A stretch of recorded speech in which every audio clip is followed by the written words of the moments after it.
จากอายน้องจนจะตายไม่เพ็กสักคา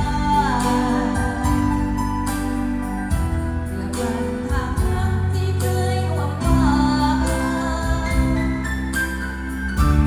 ด้วยใจบ่อาจสู่ความคบคืน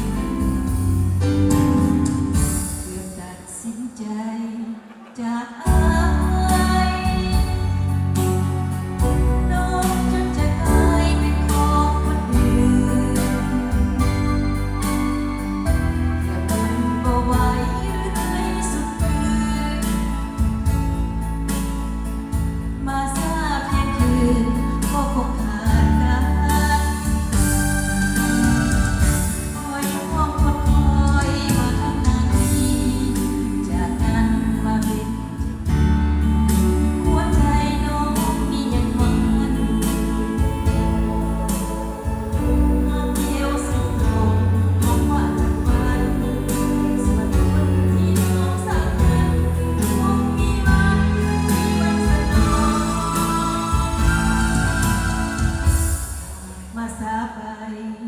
จากน้อย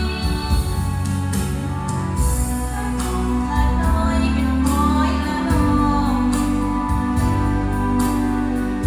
กับสูญสิ้นรักที่ยังไม่บอก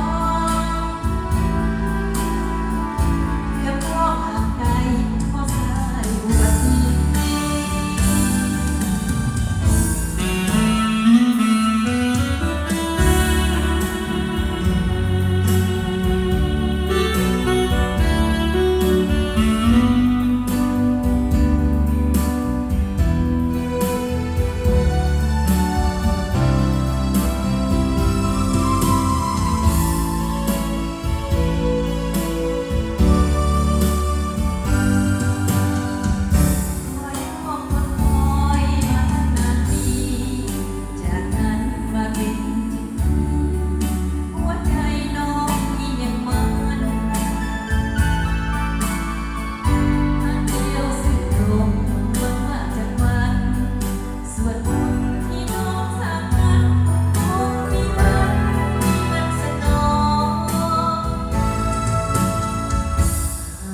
สาไป